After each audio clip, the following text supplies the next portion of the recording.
Kalau apa nama itu AHP itu 1 sampai 9. Cuman semakin eh, apa nama itu semakin eh, lebar ininya, rentang skalanya sebenarnya semakin tidak strict, sehingga semakin orang bisa berpikir, namanya istilahnya berbeda, beda beda tipis artinya orang mengatakan kapan mengatakan 7, kapan dia mengatakan 6 dan sebagainya, itu betul-betul sesuai dengan kepakarannya, keahliannya dan pengalamannya, biasanya demikian. Tapi untuk pakar umumnya atau orang yang betul-betul paham di bidang itu biasanya dianjurkan lebih skalanya itu ganjil ya, misalkan 5, 7 atau 9. Kenapa? Karena harus betul-betul bisa menyerap, bisa mengadop orang yang betul-betul mengatakan itu nilainya di tengah, misalkan nilainya netral atau cukup dan sebagainya. Kemudian cara mengolah EPA itu, apa tujuan EPA tadi? Salah satu tadi untuk menguji validitas dan reliabilitas, validitas terutama dengan menggunakan analisis faktor. Analisis faktor itu ada di analisis ya. Kemudian di sini ada reduksi. Sebenarnya fungsi analisis faktor itu sebenarnya awal mulanya kalau apa namanya itu misalkan kita ingin memilah dari sekian katakanlah melakukan survei, katakanlah survei persepsi misalkan konsumen. Dalam persepsi itu kita masih mencari sekian indikator itu bisa direduksi atau diperas menjadi berapa indikator utama. Itu sebenarnya tujuannya. Dan biasanya analisis faktor itu untuk ditindaklanjuti dengan uji lanjut. Misalkan kita belum paham betul, di teorinya belum ada nih. Di teorinya belum ada sekian faktor yang diprediksi, diperkirakan mempengaruhi misalkan willingness to pay, misalkan keinginan untuk membayar atau membeli atau dan sebagainya. Kemudian dari itu kita masih eksplor dulu. Kita temukan misalkan 20 faktor. Dan kita surveikan kepada masyarakat, kemudian kepada konsumen atau ke responden, dari 20 itu kita analis dengan analis faktor, itu menjadi berapa faktor utama. Itu sebenarnya. Dan faktor-faktor utama tersebut yang akan dijadikan analisis selanjut. Bisa saja faktor tersebut digunakan untuk regresi. Bisa saja, misalkan saya mengkaji tentang strategi misalkan peningkatan kinerja perbankan. Bisa saja dari sekian strategi itu ada kriteria atau faktor. Tetapi faktor-faktor yang mau saya analisis ini, saya belum paham betul yang mana yang penting. Nah, bisa saja diperas dulu, dibuat dulu pakai analisis faktor, kemudian dari hasil analisis faktor itu membentuk satu faktor-faktor utama atau disebut faktor dominannya. Nah, dari faktor dominan itu mewakili berapa yang masuk, misalkan ada sekian faktor, mengelompok di mana. Kemudian dilakukan uji lanjut. Faktor-faktor hasil analisis faktor itu dijadikan diuji lagi untuk faktor-faktor yang akan digunakan di AHP atau misalkan digunakan di regresi dan sebagainya. Itu awal mula dari tujuan dari analisis faktor. Jadi dari sekian faktor yang kita identifikasi, kita jadikan berapa faktor utama. Tetapi di dalam uji validitas dan reliabilitas bisa digunakan untuk mengecek atau menguji apakah semua variabel itu valid atau tidak. Itu di RPS yang pertemuan 9-10 itu ada seperti itu. Tetapi itu sudah saya terangkan, bahkan saya sudah loncat yang PLS, SEM dan sebagainya itu harusnya pertemuan terakhir ya, tapi sudah pertemuan kedua ketiga terakhir, tapi sudah saya terangkan. Nah, tinggal nanti kita remind untuk prakteknya. Nah, katakanlah data analisis faktor, pilih menu data reduksi atau data reduction. Kemudian di sini ada faktor. Bapak Ibu klik faktornya. Nah, saya misalkan dari sekian variabel indikator, misalkan KK1 sampai KK berapa KK? KP6. Ini kalau bisa boleh per variabel, boleh semuanya, tapi alangkah bagusnya per variabel sehingga nanti ketahuan. Bisa juga langsung sekian variabel yang mau di. Nah, bisa juga per variabel. Kalau per variabel langsung ketahuan nih per variabel karena kita tahu ini bagian dari ini. KK1 sampai KP6 satu variabel ini. Nah, kemudian di sini ada deskriptifnya. Nah, di sini ada initial solution ya. Sebentar saya karena gelap berkacamata.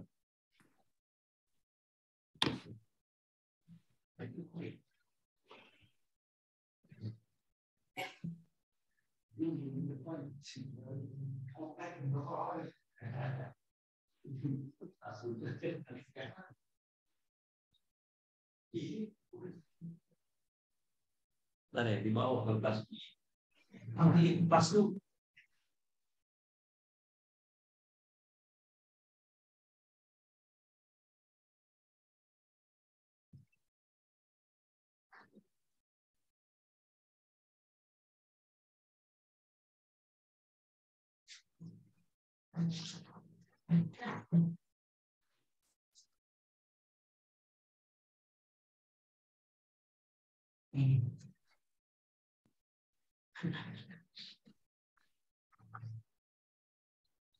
Oke, sorry. Nah, kalau mau tambahkan univariate deskriptif, ya kemudian di sini ada KMO and Bartlett test sphericity, ya. Kemudian anti image, ya. Kalau butuh coefficient ya coefficient determine korelasi significant level inverse-nya. Oke. Kemudian di sini ada ekstraksinya. Pakai dia menggunakan analisis komponen utama default-nya ini. Nah, fungsi analisis komponen utama ya menjadikan dari sekian pertanyaan, sekian indikator bisa menjadi di press menjadi beberapa komponen utama. Kemudian analisis tetap pakai korelasi matrik. Nah, di sini kita bisa mengekstrak, bisa berdasarkan agent value di atas satu. Agent value itu kalau bahasa ini akar ciri, sehingga dia memiliki ciri sama. Bisa juga number of factors. Dari sekian itu bisa menjadikan 3 faktor. Bisa juga pakai agent value. Kemudian maksimum iteration-nya, convergence-nya, misalkan default-nya 25. Oke. Nah, di sini ada script plot-nya. Unrotated vector solution-nya. Oke. Nah, di sini ada rotasinya. Rotasinya biasanya pakai Parimax. Karena datanya data covariant, ya. Kemudian continue. Kemudian di sini score plotnya sudah. Kalau mau disimpan ya bisa save as variable, kalau enggak ya enggak apa-apa. Opsinya bisa pakai sort by. Di sort di atas, misalkan di atas 0,3 atau di atas, kalau misalnya di atas 0,4. Oke. Kita run. Nah, di sini ketahuan deskriptifnya seperti ini sudah ada. Kemudian korelasi matriknya ada.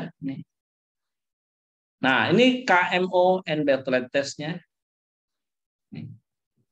Di sini. Nah, kemudian Bartlett test-nya ini signifikan, ya. Ada penjelasan ini Kaiser-Meyer ini approximation square ini, kalau lihat dari sini dia signifikan bahwa lihat penjelasannya ada di makalah di PPT ada. Di sini anti image-nya. Biasanya di anti image dilihat anti image matriknya, tetapi anti image matriknya kelihatan di nilai-nilai ini korelasinya.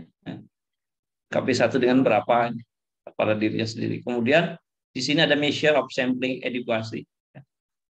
Kalau dilihat dari sini semuanya cukup bagus, ya. Ini. Nah, kemudian di ini ada komunalitas, artinya setiap ini berapa bisa diekstraksi. Yang paling rendah cuma KP1 dengan KP6, sisanya di atas 0,6. Nah, total total explain. Nah, berarti kalau di sini yang agent value di atas 1 hanya 65,sekian%. Kalau pakai 2 komponen baru mencerminkan 80%. Kalau mau bagus ya pakai 2 komponen utama. Kemudian script plotnya agent value di atas 1 ini sama aja menjelaskan ini. Nilai 3,9 agent value-nya cuman satu faktor utama. Nah, di sini tidak bisa dirotasi karena katanya kenapa nggak bisa dirotasi karena dia cuman satu only one komponen yang diekstrak. Tetapi kalau hanya satu komponen, jadi dari satu itu menjadi satu komponen, ini kurang bagus. Kurang bagus dari mana? Ini hanya bisa mencerminkan 65%. Artinya kalau begini kita run lagi, analisis, run lagi, pakai data reduksi ini. Faktor analisis dijadikan waktu kita ekstraknya menjadikan jangan agent value di atas 1 tapi buat aja 2 faktor. 2 faktor. Oke. Nah, di sini script plot kita lihat 2 faktor itu sudah mencerminkan berapa? Kita lihat di sini pasti total variance explain 2 faktor itu 80%. Kalau berdasarkan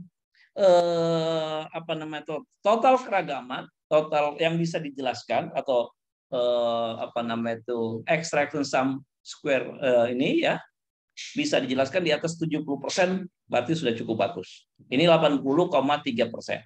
Nah, 50,3% itu jika dilihat dari rotate komponen matrik di sini.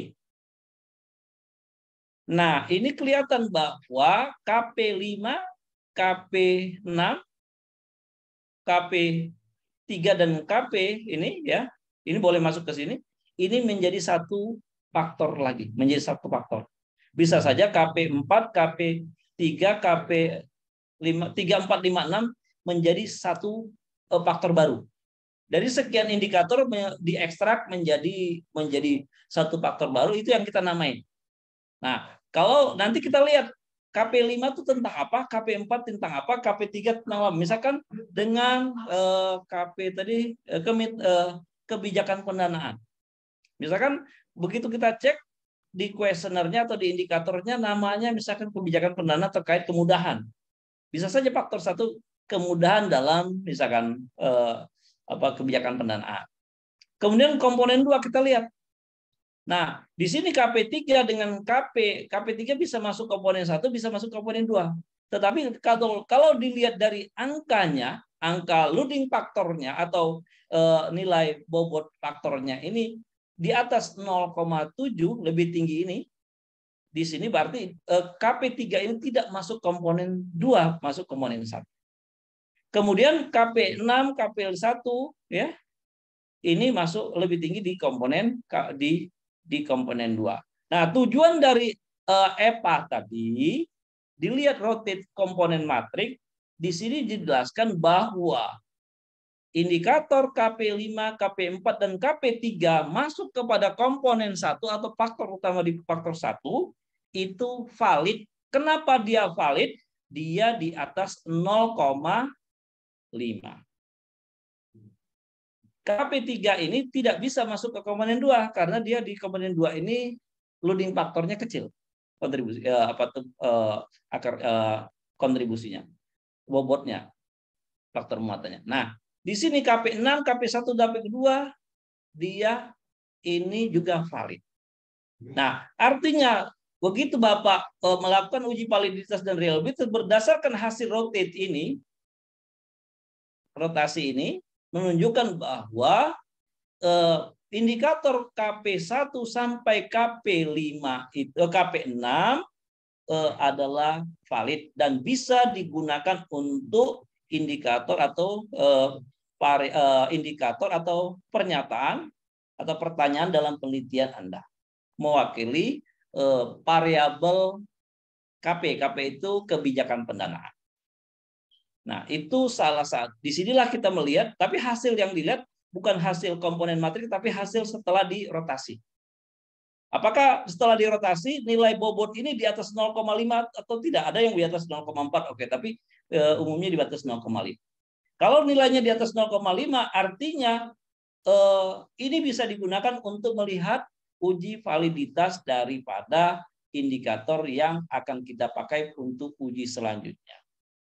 Cuman kita bisa, kalau misalkan nanti mau ditindaklanjut, mau disimplifikasi, bahwa komponen KP tadi, kebijakan pendanaan, sebenarnya cuma 2 indikator utama, yaitu KP5, KP4, KP3 itu bisa disatukan, KP6, 3, 1 dan 2 bisa jadikan satu indikator. Itu kalau kita mau melakukan uji lanjut atau digunakan untuk analisis selanjutnya. Tetapi kalau hanya untuk melihat faktor muatannya atau loading faktornya di atas 0,5, ini sudah cukup kuat mengatakan bahwa seluruh indikator KP1 sampai KP6 ini valid dan bisa digunakan untuk penelitian menggunakan SEP, menggunakan PLS dan sebagainya.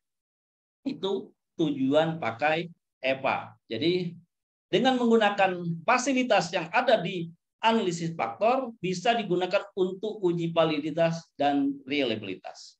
Silakan kalau misalkan mau cek di internet juga ada cara ini, tetapi apa namanya itu, ada yang mengatakan pakai KMO Bartlett-nya, tetapi setelah saya cek lagi tidak cukup.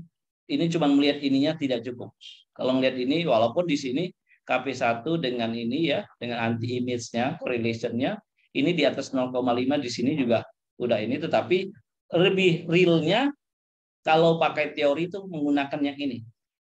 Jadi proses yang ini, yang rotates komponen matrix. Jadi Bapak Ibu kalau nanti di S3, kalau di S1 mungkin cukup pakai uji validitas antara antara total dan ini, atau dengan cara analisis di sini dulu, skill reliability ya, menggunakan KP ini bisa ini. Nih yang biasanya ini item skill ini di run semua. Oke. Nah, cukup lihat dari sini dia reliabilitas. Ini real, dari sini udah kelihatan bahwa ini reliable. Seluruh indikator atau pernyataan KP1 sampai KP6 reliable. Kemudian dilihat dari sini. Corrected item total correlation. Ini semuanya di atas 0,36. Ini. Artinya KP1, KP2, KP3, KP4 ini reliable. Tetap valid dan bisa digunakan untuk penelitian selanjutnya. Dan lihat dari Cronbach alpha seluruhnya di atas 0,7.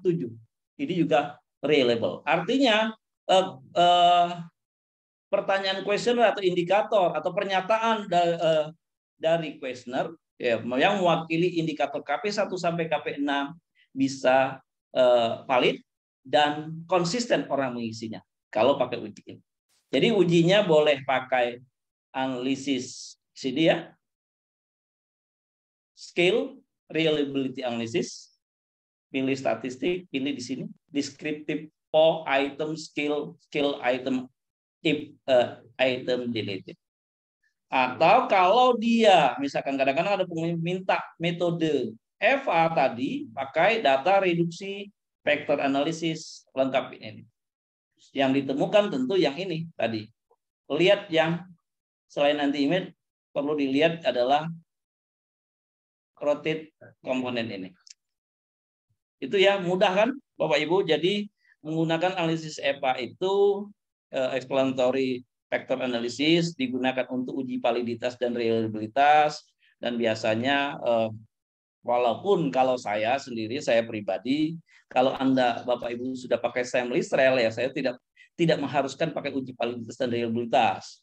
Tapi kadang-kadang kalau dia pakai SEM PLS karena indikator atau pernyataan atau subvariabel-variabel yang ada pada penelitian itu kadang masih bersifat exploratory atau exploratory, kita mesti mengeksplor, mencari lagi yang belum kuat secara teorinya, dilakukan, diminta untuk melakukan uji EVA itu. Nah, kemudian kalau misalkan ada lagi variabel lainnya, sama analisis, pakai data reduksi, pakai faktor analisis, misalkan ini, ubah datanya, KK1 misalnya kebijakan keuangan sama, di sini pasti deskriptif, univariate, di coefficient, determinan, KM Bartlett, anti image ya. Oke. Di sini ekstraksinya. Nah, di sini kalau dia pakai agent value di atas 1, ini kita ekstraknya sudah jelas bahwa akar cirinya yang mirip di atas 1. Tapi kita biarkan aja dulu agent value di atas 1. Kita lihat hasilnya bagaimana. Kemudian ekstraksinya kita lihat juga ini pakai Parimak. Umumnya digunakan rotasi Parimak. Kenapa? Kalau di analisis faktor tujuannya pakai rotasi Parimak. Setelah kalau dia dibiarkan aja tidak rotasi pakai ini, nanti hasilnya itu tidak menyebar dari sekian faktor. Oke, kita run ya. Coba kita run. Hasilnya bagaimana?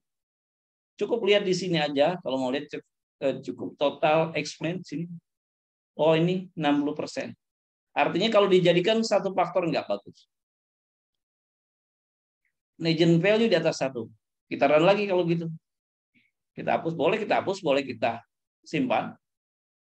Data reduksi, vectors.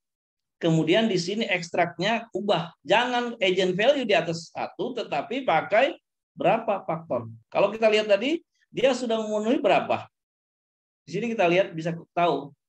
Dia sudah memenuhi sampai 2 faktor sudah memenuhi. 3 faktor juga sudah memenuhi.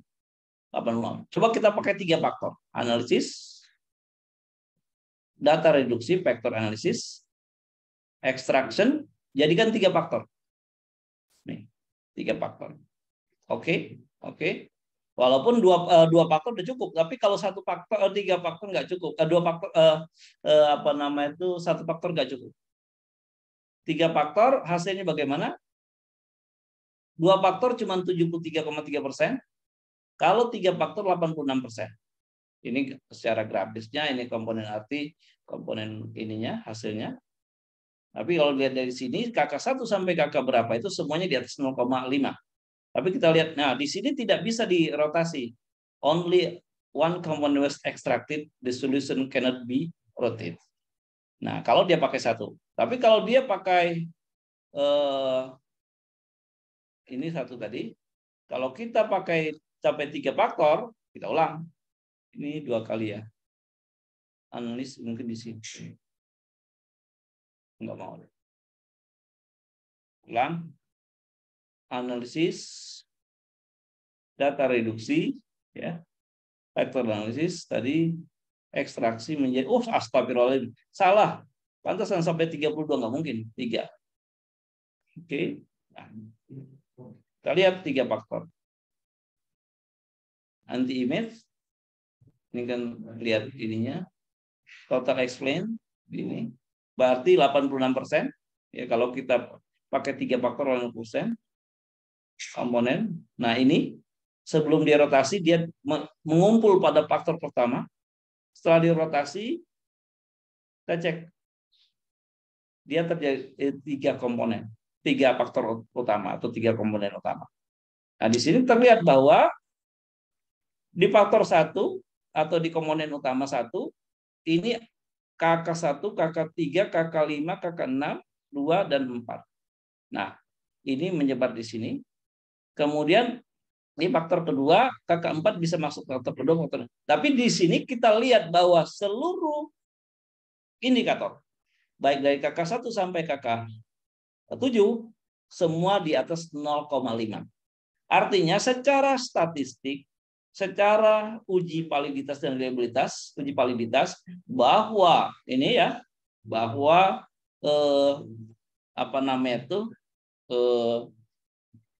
indikator ini semuanya valid.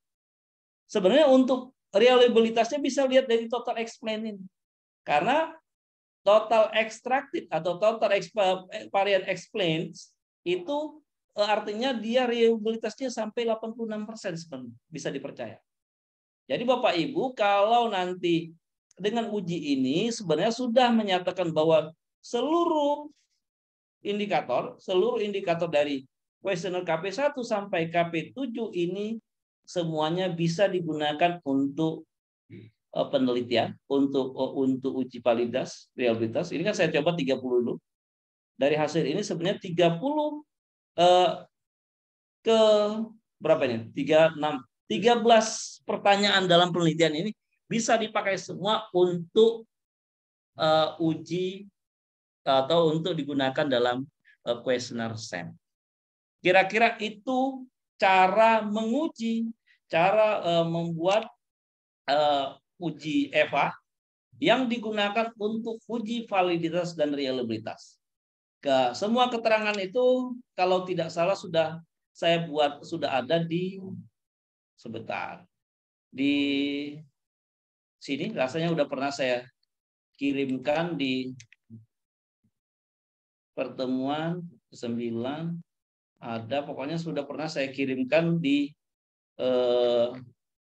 apa di sini atau bukan, pokoknya seingat saya sudah saya pernah kasihkan mungkin sebelum itu, yaitu uji validitas. Nah, PLS, kemudian Lisrel, apa saya salah tempat ya? Nanti, nah ini ada di sini kok, di 1 April. 1 April uji validitas dan reliabilitas. Ya, jadi sebelum UTS sudah pernah saya ini kan analisis faktor, tetapi saya perdalam lagi di sini prakteknya.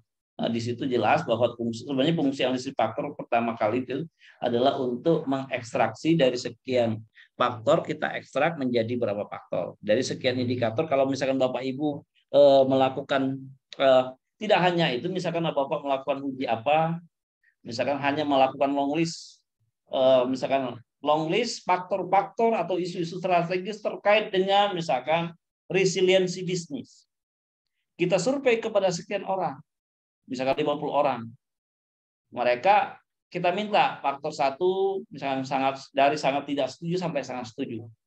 Dari long list itu misalnya 10 atau 20 indikator yang kita long list, kita mau ekstrak jadi berapa indikator utama. Dengan menggunakan analisis faktor ini bisa digunakan. Kemudian dari situ bisa kita tindak lanjuti menjadi uji lanjut, ya. Itu ya kira-kira kalau misalkan kita belum tahu apa saja indikatornya, apa saja ininya, kemudian dengan menggunakan EVA ini bisa digunakan untuk uji penyaringan awal, untuk tindak lanjut. Bisa saja nanti setelah oke, semuanya bagus, bisa kita gunakan di kuesioner utama kita atau hasil kuesioner yang kita desain atau model yang kita desain untuk SAM atau untuk PLS sudah betul-betul teruji. Nah, itu kira-kira Bapak Ibu guna dari analisis faktor bila digunakan untuk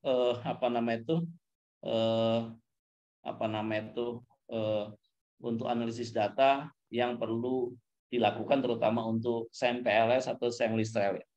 Sampai di sini ada yang mau ditanyakan? Silakan. Izin, Pak. Ya, oke, silakan. Bapak ya, saya mau tutup ini sebentar supaya bisa lihat Bapak Ibu. Siap. Terkait silakan. Analisis faktor ini tadi kan nanti arahnya kalau Lisrel dan yang SAM begitu Pak ya. Nah, kalau untuk yang dasar saya sempat sempat beberapa di penelitian itu misalkan judul pengaruh kualitas dan harga terhadap keputusan pembelian gitu, satu contoh. Lalu ternyata karena kualitas dan harga itu masih banyak faktor yang lain untuk dalam menentukan keputusan pembelian, akhirnya diarahkan menggunakan analisis faktor gitu Pak. Bisa. Akurasi, terkait akurasi apakah dengan regresi biasa atau dengan analisis faktor Pak kalau dengan kondisi itu? Mungkin itu Pak case-nya. Jadi analisis faktor itu untuk penyeleksian awal Pak. Jadi kalau Bapak ingat tadi saya gunakan, tadi kan saya bilang saya pernah melakukan analisis faktor yang kemudian saya tindak lanjutin pakai AHP atau pakai regresi pernah. Jadi kalau Bapak melakukan long list tadi keputusan dalam pembelian kan, Bapak long list karena mungkin Bapak pengen tahu sih apa sih yang dilakukan orang misalkan karena misalkan pembelian katakanlah pembelian online ya. Nah, online Bapak pengen tahu sebenarnya faktor-faktor utamanya apa sih yang menjadi dasar orang mau beli online. Nah, kalau Bapak tanya ke orang secara ini, mungkin orang akan mengatakan, oh, saya alasannya begini, yang berikut alasannya begini, yang berikut alasannya begini. Nanti banyak kan? Mungkin begitu Bapak susun, wah banyak juga ya. Ya sama aja kadang-kadang kita suruh, apa alasan Anda membeli online misalkan, atau ini ya. Pasti di long list ya. Pak Herman mungkin ada berapa tuh, ya. Pak Zeze ada berapa. Oh, Ibu Junengsi beda lagi, Ibu Nanda beda lagi. Tapi nanti Bapak Ibu long list tuh. Misalkan akhirnya terkumpullah ada 15 macam pendapat ya di long list. Nah, Bapak uji dari 15 pendapat tersebut, katakanlah faktor-faktor yang dominan dalam keputusan dalam membeli ya. Nanti faktor 1 apa, faktor 2 apa, nanti mereka suruh ngisi dari 1 sangat tidak setuju sampai setuju. Sehingga nanti pendapatnya skalanya 1 sampai 5 kan, ordinal kan. Nah, dari situ nanti Bapak surveikan misalkan ke 30 orang atau 50 orang. Dengan menggunakan analisis faktor, Bapak bisa tahu, oh sebenarnya cukup dari sekian 15 ini cuma mengerucut dikelompokkan menjadi 3-4 faktor utama.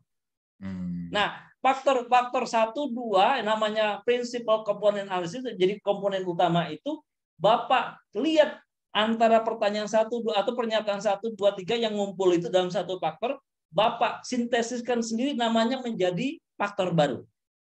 Itulah disebut dengan agent value atau akar cirinya. Dengan akar ciri yang sama, kita bisa memutuskan bahwa dari sekian pernyataan itu menjadi faktor baru. Itulah yang dinamakan faktor baru atau faktor utamanya. Sehingga tahu-tahu, oh, tapi harus di atas 70% ya, Pak ya. Dari sekian itu menjadi faktor baru itu mengerucut menjadi faktor dominan, faktor komponen utamanya berapa? Misalkan ada 3, 4, itu menjadi harus di atas 70%. Kenapa? Karena yang diakui untuk reliabilitasnya atau bisa dipercaya itu di atas 70%. Ada juga dia bilang agent value di atas 1.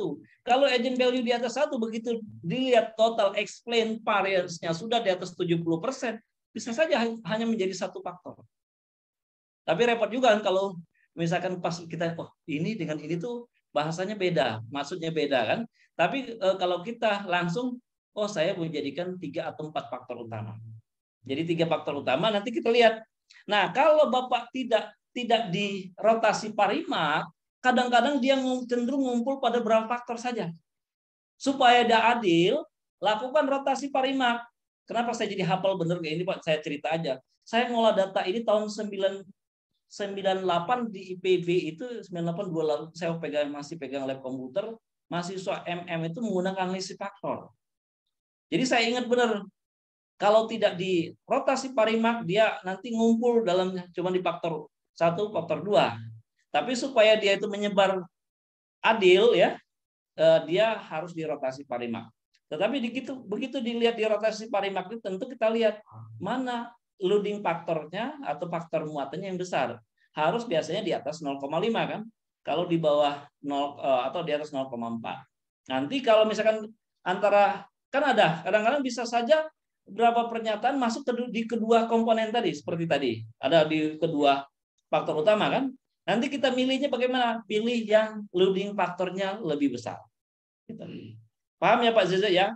Nanti kalau Pak Zeza itu yang biasanya orang belum tahu betul, yang kadang-kadang ada kan, kayak saya waktu itu saya diminta untuk isu-isu strategik, saya buat long list, isu-isu strategik yang dapat mempengaruhi misalkan tindak lanjut dari workload analisis BPJS. Saya kan nggak tahu apa aja kan.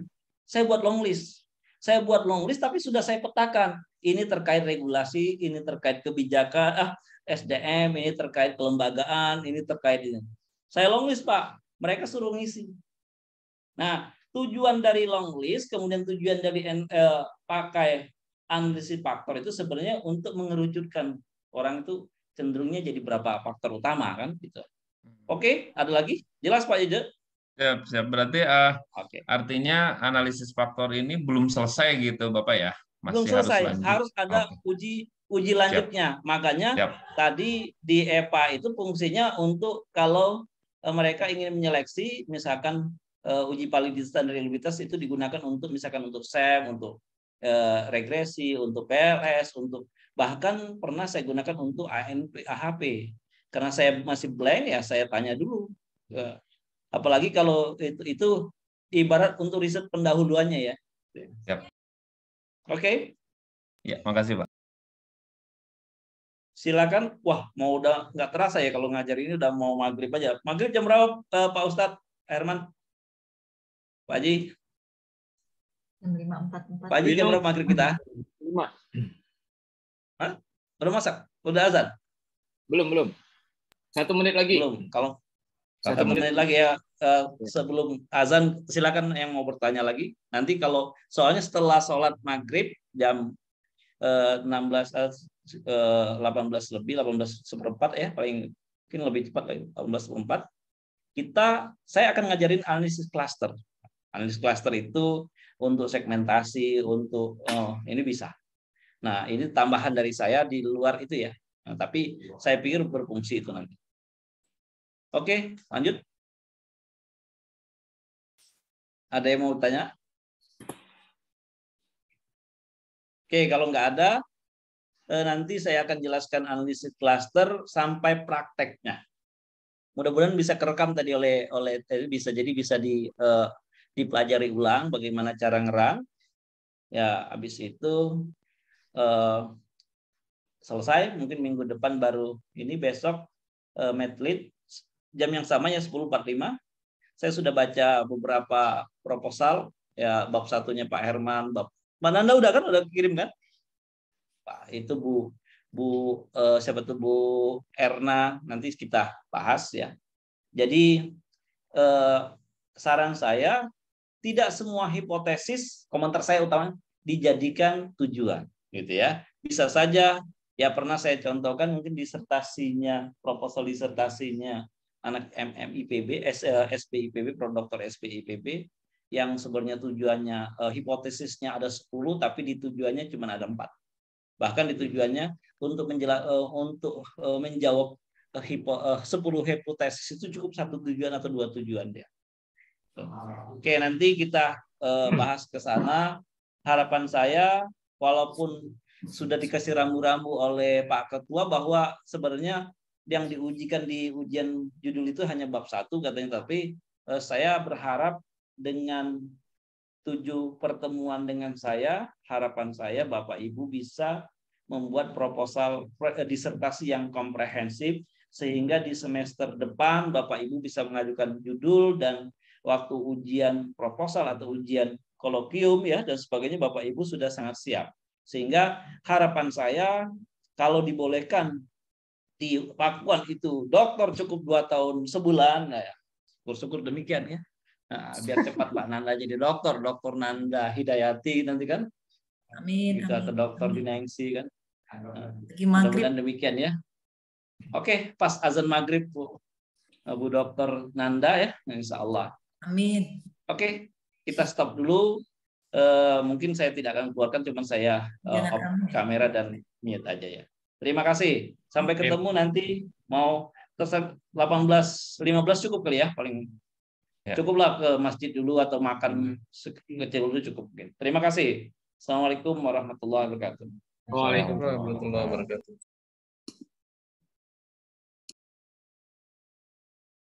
Apa yang ada kemiripan antar beberapa variabel, antar berapa misalkan objek atau responden penelitian. Kemudian bisa saja juga misalkan kita mengkaji 10 kota atau 10 kota atau kecamatan di Bogor misalkan PDRB-nya berapa, misalnya yang tertinggi, terendah, mana saja yang masuk PDRB yang tinggi dan rendah itu bisa dilakukan. Jadi banyak kegunaannya untuk cluster. Biasanya juga di segmentasi pasar, di sheet analisis dan sebagainya banyak ya. Kemudian bahannya saya ini cukup pakai SPSS Minitab cukup itu. Tidak usah pakai software yang betul-betul yang komprehensif atau yang canggih-canggihan cukup dengan SPSS. Oke, berikut saya sharekan. Oke, kasihan listrik. Ada yang listrik mati siapa tadi? Pak siapa? Listrik mati atau Ibu? Maaf, listrik mati. Waduh, kasihan juga Pak Zuni. Oke, nggak apa-apa. Ya itu ada Ibu Erna, kalau listrik mati laporan Bu Erna. Oke, saya mulai share lagi. Saya akan jelaskan tentang analisis cluster. Ini tambahan ya di luar itu, tapi fungsinya saya pikir cukup berguna nanti.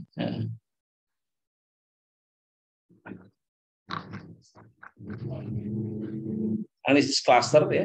Kemudian tujuannya mampu mengenali cluster analisis. Tujuan dari mungkin ini teorinya begini ya. Nah, sebenarnya tujuan dari analisis cluster itu mengelompokkan objek berdasarkan kesamaan karakteristik di antara objek-objek tersebut. Jadi kita bisa memetakan kota, memetakan beberapa atribut, misalkan kecamatan, memetakan misalkan tingkat kemiskinan atau daerah-daerah yang kaya atau sebagainya, bisa menggunakan analisis cluster. Dan metodenya pun ada dua macam. Metodenya ada analisis cluster dengan key-min cluster, ada lagi hierarki cluster. Biasanya kalau key-min cluster itu seingat saya itu ininya banyak ya, respondennya banyak, tapi kalau metode hierarki itu biasanya sampelnya kecil, di bawah 100 apa di bawah, lupa saya, ada teorinya, tapi seingat saya di bawah 100 ya. Kemudian kalau yang key-min itu cukup besar. Kemudian dengan demikian, misalkan ciri-ciri dari suatu cluster yang baik biasanya ada dua. Homogenitas internal atau within cluster, yaitu kesamaan antar anggota dalam satu cluster. Kemudian heterogenitas eksternal between cluster ya, antar cluster. Jelas itu apa sih perbedaannya antar cluster yang satu dengan cluster yang lain, sehingga kita bisa mengatakan oh ini masuk cluster ini, masuk cluster ini. Ya, itu dari fungsi dari analisis cluster. Kemudian langkah pengelompokan dalam analisis cluster biasanya dilakukan dengan mengukur kesamaan jarak, membentuk cluster secara hierarkis, menentukan jumlah cluster. Nah, jumlah cluster ini bisa kita state berapa, mau berapa cluster, bisa juga kayak tadi. Makanya saya terangkan ini mirip dengan prinsip komponen.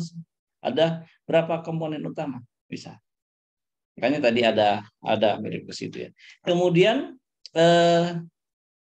metode pengelompokan ada dua macam. Yang tadi saya bilang metode hierarkis dan metode non hierarkis. Metode hierarkis memulai kelompok dengan dua atau lebih objek yang punya kesamaan paling dekat. Kemudian diteruskan pada objek yang lain, seterusnya sehingga klaster membentuk semacam pohon atau dendrogram ya, di mana tingkat hierarki tingkatan atau hierarki yang jelas antar objek dari yang paling mirip hingga yang paling tidak mirip. Nah, bisa juga kita mengklasterkan teman-teman, misalkan satu kelompok bisa juga, misalkan sekian satu kelas bisa diklasterkan dengan kemiripan dengan memilih sesuatu misalkan atau karakteristik misalkan, bisa. Alat yang membantu untuk memperjelas proses hierarki disebut dendrogram. Dengan dendrogram itu sangat gampang, sehingga kita mau berapa skalanya tinggal kita tarik garis lurus. Jadi kayak ini nanti bisa dipotong yang terkena garis lurus itu dendrogram itu yang satu kelompok. Ada lagi metode non hierarkis, biasanya yang terkenal itu K-min cluster. Dimulai dengan menentukan terlebih dahulu jumlah cluster yang diinginkan, 2, 3 atau lainnya. Setelah jumlah cluster ditentukan, maka proses cluster dilakukan dengan tanpa mengikuti proses hierarki. Metode ini disebut K-min cluster. Kemudian asumsinya sampel yang diambil benar-benar dapat mewakili populasi yang ada, representative of the sample atau multikolonialitas. Kemudian jadi justru di sini harus ada multikolonialitas ya, karena ada kemiripan ya, memiliki hubungan. Kemudian Ini ada contoh langsung case. Contoh saya sedang mengkaji 12 kota yang ingin diketahui pengelompokan kota-kota tersebut berdasarkan instrumen variabel. Bisa saja misalkan dari untuk indeks pembangunan manusia, untuk indeks pendidikan, misalkan indeks kinerja kota di Provinsi Jawa Barat, bisa kita gunakan cluster, analisis cluster. Kita bisa mengatakan, oh kota A, kota B masuk kelas ini, kota C masuk kelas ini. Nah, ini contoh, kebetulan ada contoh, ada 12 kota, di mana kota kriteria atau data yang ada dalam dari sekian 12 kota. Itu pertama, tentang jumlah pendapatan. Jadi pendapatan kota misalkan dalam triliun rupiah. Kemudian mungkin jumlah pinjaman pemerintah kota berapa. Kemudian jumlah dana hibah yang dimiliki kota, miliar. Jumlah konsumsi pemerintah kota, misalkan dalam miliar. Nah, jumlah penduduk kota dalam juta jiwa atau dalam ribu jiwa. Nah, ini terjadi mungkin skalanya atau satuannya jauh berbeda. Kalau misalkan jumlah penduduk kota itu cuma 1.000 jiwa, tentu dengan triliun terjadi variabilitasnya sangat tinggi. Nah, kemudian ini contoh. Kotanya seperti ini, misalnya kota A, pendapatan 55 triliun, pinjamannya 5,6 miliar, dana hibah 9 miliar, konsumsi kota tersebut 50 miliar, jumlah penduduk misalkan 25 juta atau 25 ribu. Kota B demikian dan seterusnya sampai kota L. Nah, kita ingin mengelompokkan, adakah kemiripan antar kota A sampai L ini dari 12 kota? Dari segi pendapatan, pinjaman, dana hibah, konsumsi, atau penduduk. Kemudian caranya bagaimana? Tinggal di run aja, masukin variabel ini dalam SPSS. Ini kelihatannya simpel, tapi saya pikir ini bisa digunakan untuk memperjelas, menambah dalam analisis deskriptif. Kalau misalkan hanya maksimum, minimum, rata-rata, standar deviasi dan sebagainya, nggak lucu. Kalau kita bisa, nah disinilah perlu. Kenapa saya ajarkan ini? Saya ingin mengajak Bapak Ibu sekalian agar bisa mengoptimalkan data yang dimiliki sehingga data tersebut bunyi. Apalagi kalau di disertasi atau jurnal, sehingga Bapak Ibu wah hebat nih, jurnal atau disertasi ini bisa mengeksplor, bisa menjelaskan data yang dimiliki secara optimal sehingga para pembaca atau orang yang membaca atau mengkaji disertasi kita atau tulisan kita, orang semakin paham. Jadi dengan analisis cluster saja sudah, plus analisis deskriptif, kita bisa mengeksplor, menjelaskan secara lebih komprehensif. Kemudian langkahnya bagaimana? Karena data tadi kalau satuannya sama, mungkin skala Likert, bisa saja skala Likert atau skala ordinal. Nah, tapi kalau datanya variabilitasnya sangat tinggi atau bervariasi sehingga antara satuan variabel satu dengan yang lain itu sangat jauh berbeda, atau misalkan ada yang miliar, ada yang cuma ribu, ada yang cuma puluhan, ada yang juta dan sebagainya, tentu harus distandarisasi atau lakukan transformasi. Melakukan transformasi bisa membuat dilonkan menggunakan natural log, bisa menggunakan Z-score atau standardized, bisa juga menggunakan diferensiasinya, nah, bisa. Jadi bisa dilakukan seperti itu. Nah, tetapi di sini yang paling gampang yaitu melakukan standarisasi dengan menggunakan Z-score atau standardized value sebagai variabel. Jadi dari analisis deskriptif, misalkan rata-rata dan sebagainya. Mengingat data yang terkumpul punya variabel satuan, maka perlu dilakukan langkah standarisasi atau transformasi terhadap variabel yang relevan dalam bentuk Z-score sebagai berikut. Setelah seluruh data yang dikumpulkan tersebut di entry, dimasukkan ke dalam SPSS, selanjutnya kita bisa menggunakan klik menu, analyze, pilih menu sub menu, deskriptif statistik, lalu pilih deskriptif. Nanti ada ada pilihan ya, contreng atau pilihan yaitu set standardized value as variable, itu dicontreng di tanda ini. Harus diklik ini. Tanda ini ya. Kemudian setelah itu, tetapi ini bisa diklik kalau seluruh variabel yang mau kita transformasi atau lakukan standarisasi itu dipilih. Di blok dulu, klik kanan, diklik ini, pindah variablesnya pindah ke sini semua, dicontreng ini, lakukan OK. Nanti otomatis akan dijadikan variabel baru yang biasanya diawali dengan z-score. Klik. Nah, seperti ini. Masukkan dalam kotak variabel seluruh variabel instrumen bernilai, yaitu variabel jumlah pendapatan, pinjaman, dana hibah, jumlah konsumsi, jumlah penduduk. Dalam hal ini variabel kota tidak dimasukkan karena data bersifat string. Jadi hanya yang bersifat angka saja atau rasio saja, numerik saja, yang parametrik kita olah. Kemudian aktifkan bagian dari save standardized value as variable. Abaikan bagian lainnya, lalu tekan OK untuk menampilkan dalam SPSS seperti ini. Nah, kemudian akan muncul seperti ini deskriptifnya, ya. Kemudian deskriptif statistik, ya. Hasil z-score seperti ini. Ini otomatis 12 kota itu ada Z pendapatan, berarti z-score pendapatan, nilainya negatif, ada yang positif. Nanti artinya kalau negatif itu ada di atas rata-rata, ya, di bawah rata-rata. Kalau positif biasanya di atas rata-rata. Z pinjaman, Z dana hibah, Z konsumsi, Z penduduk. Ini hasilnya akan muncul variabel baru di paling kanan.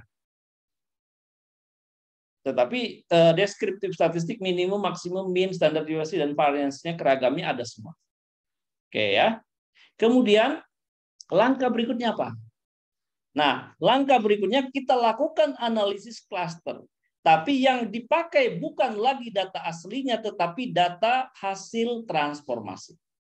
Dari tampilan data yang tertera, misalkan standardized atau transformasi tadi, standarisasi, buka menu analyze, pilih, ya, lalu pilih subklasifikasi dan pilih key mean cluster. Jadi di sini tadi yang variabel tadi pindahkan ke sini bukan variabel aslinya. Jumlah pinjaman asli tadi, tapi sudah merupakan z-score-nya. Nah, di sini ada label case by, ini untuk masukkan kotanya tadi, kota A, B, C, karena dalam bentuk string. Baru di sini ada number of cluster. Mau kita ubah dijadikan berapa cluster? Kita jadikan, tentu, masa kita jadikan satu cluster? Untuk apa kalau jadikan satu cluster kan? Nah, tapi kalau kita jadikan 3 cluster ya bisa. Kita jadikan 3 cluster, kemudian di sini ada literate and classify. Oke ya. Kemudian setelah itu jadikan 3 cluster, kita lihat masukkan seluruh variabel z-score, ya, bla bla bla. Kemudian masukkan jumlah clusternya 3 cluster, kemudian disimpan.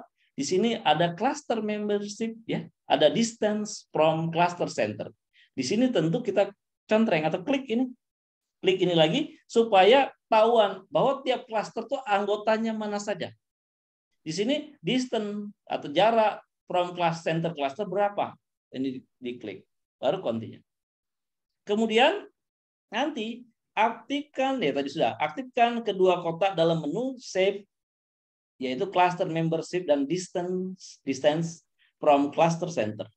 Lanjutnya continue, kembali menu utama. Nah, di sini ada key mean cluster option, ya.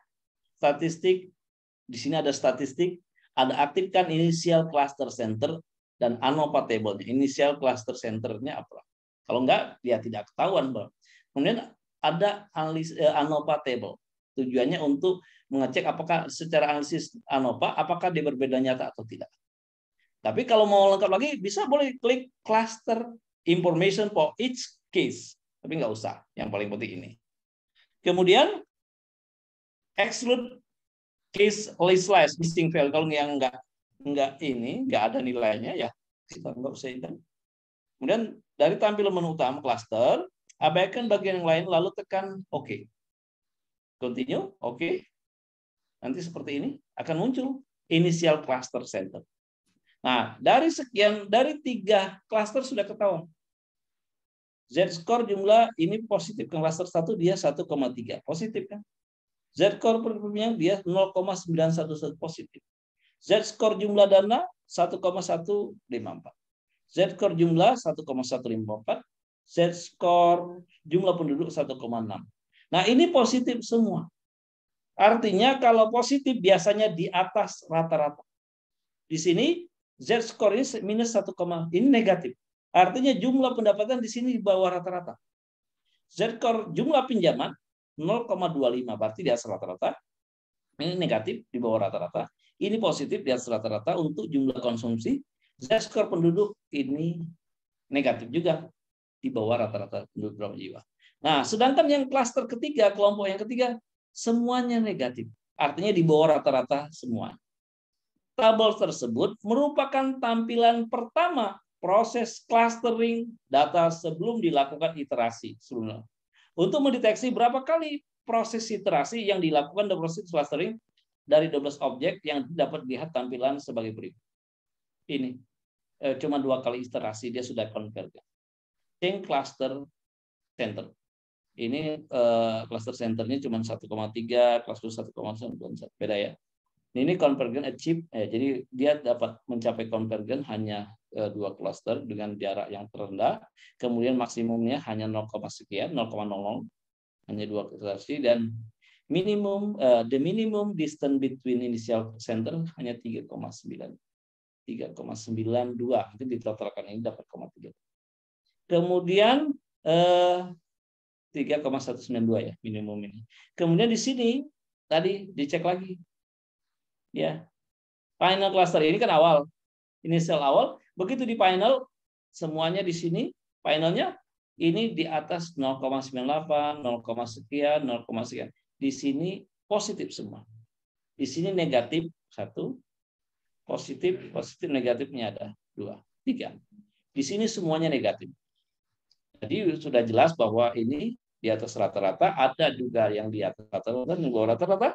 Ada ini di semuanya kriteria di bawah rata-rata. Kemudian kita bisa menyimpulkan bahwa dalam klaster 1 berisikan kota-kota yang mempunyai pendapatan kota, jumlah pendapatan kota, jumlah pinjaman, jumlah dana hibah, konsumsi, dan jumlah penduduk yang lebih dari rata-rata populasi kota. Yang kita teliti, maksudnya data yang sebagai objek penelitian. Hal ini terbukti dari apa? Dari nilai positif yang terdapat pada tabel final cluster center dari dalam keseluruhan variabel. Dengan demikian dapat diduga bahwa klaster 1 merupakan pengelompokan kota-kota besar. Itu berdasarkan dugaan kita, kesimpulan kita dari hasil final cluster. Kemudian itulah kita menganggap bahwa itu sangat subjektif kesimpulan bahwa itu kota-kota yang besar. Itu kesimpulan dari hasil kemiripan-kemiripan. Kemudian klaster kedua. Karakteristiknya kota yang masuk dalam kelompokan klaster 2 yaitu memiliki rata-rata pinjaman dan jumlah konsumsi yang melebihi rata-rata populasi yang diteliti. Sedangkan untuk instrumen variabel yang lainnya, yaitu kota-kota klaster 2 ini berada di atas rata-rata populasi.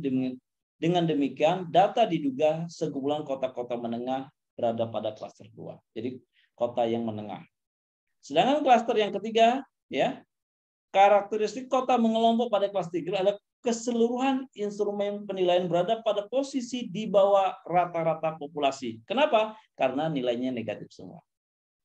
Sehingga dapat diduga bahwa klaster ketiga merupakan pengelompokan kota-kota kecil atau kota-kota yang tidak memiliki pendapatan yang besar.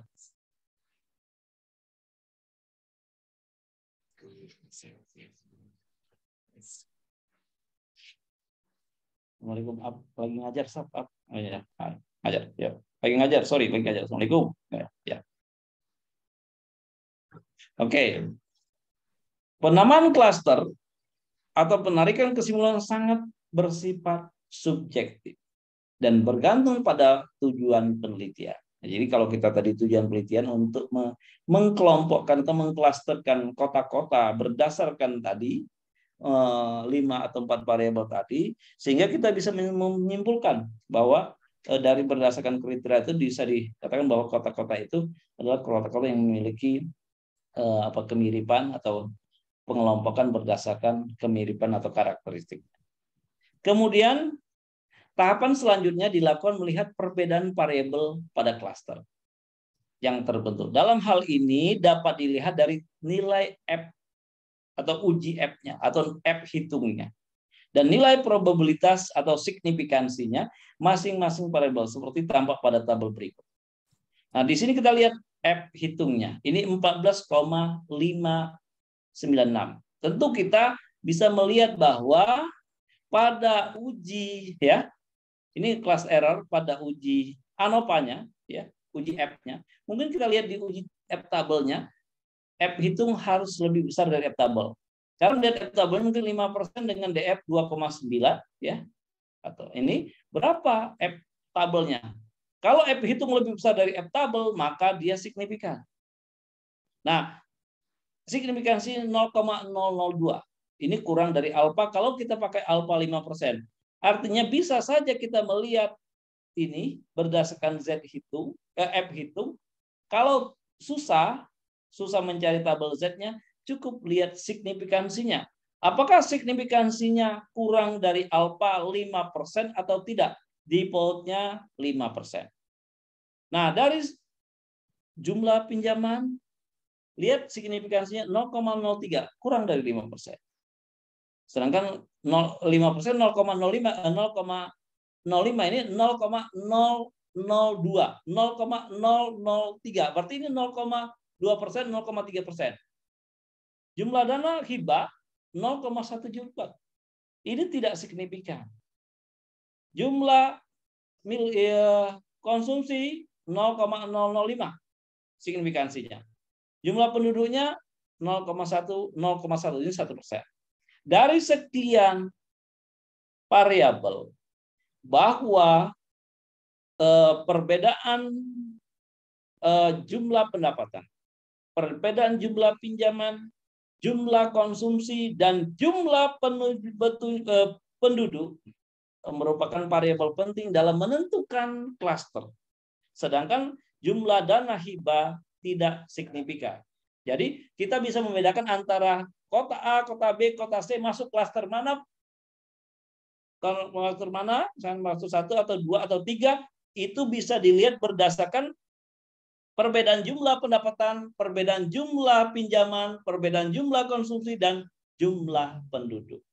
Itu. Sedangkan jumlah dana hibah tidak signifikan dalam hal menentukan mereka masuk kota itu masuk klaster 1 atau 2 dan 3. Ini menggunakan uji ANOVA. Artinya tidak benar. Nah, di sini cara menghitung menghitung secara manualnya, tapi nggak usah dihitung secara manual Di mana dalam tabel ANOVA di atas menghitung MS within kan dibagi, nggak usah lah.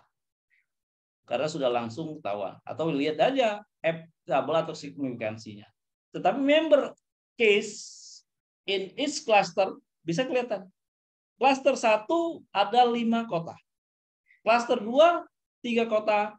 Klaster 3 4 kota. Totalnya 14 kota. Kemudian kota mana saja masuk klaster 1, klaster 2, klaster 3 bisa dilihat secara rinci. Nampak jelas bahwa klaster 1 beranggota 5 kota, klaster 2 3 kota, dan klaster 3 4 kota yang mengelompok. Dan untuk mengetahui kota-kota mana saja yang masuk dalam kategori tiap-tiap klaster, dapat kembali dibuka tampilan data view pada kelompok terakhir dan akan nampak seperti berikut. Nah, di sini ketahuan kelihatan klaster CL1. Di sini ketahuan bahwa A ini masuk kelompok klaster 3, C3, D3, 4, 3. Klaster 1 yaitu G, I, J, K, dan L. Dan klaster 2 hanya F dan H. Nah, kemudian KCL2 distance-nya jarak. Perhatikan dua kolom terakhir pada tabel di atas. KCL1 menunjukkan number cluster dari keberadaan kota. Dan KCL2 merupakan jarak antara objek dengan pusat cluster. Dengan demikian dapat ditafsirkan sebagai berikut. Klaster 1 berisikan kota G, I, J, K, L, dan N dengan masing-masing jarak terhadap pusat kota sebesar ini. Klaster 2 berisikan B, F, H. Nih. Klaster 3 berisikan kota A, C, D, dan F, E dengan masing-masing jarak seperti ini. Ini menggunakan metode key-main cluster. Ada lagi metode hierarchical cluster atau hierarkis. Konsep dari metode hierarkis ini dimulai dengan menggabungkan dua objek yang paling mirip, kemudian digabungkan dua objek tersebut akan bergabung lagi dengan satu atau lebih objek yang paling mirip lainnya. Ini lebih mudah. Begitu muncul dendrogramnya langsung bisa ditarik, ketahuan. Proses clustering ini pada akhirnya akan menggumpal menjadi satu klaster besar yang mencakup semua objek. Metode ini tersebut sebagai metode aglomeratif yang digambarkan dalam bentuk dendrogram. Caranya sama kayak tadi, tetapi waktu kita memilih ya di sini masing-masing dengan data sebelumnya yang merupakan hasil standarisasi, buka menu analyze, lalu pilih classify, kemudian hierarchical cluster hingga muncul seperti ini.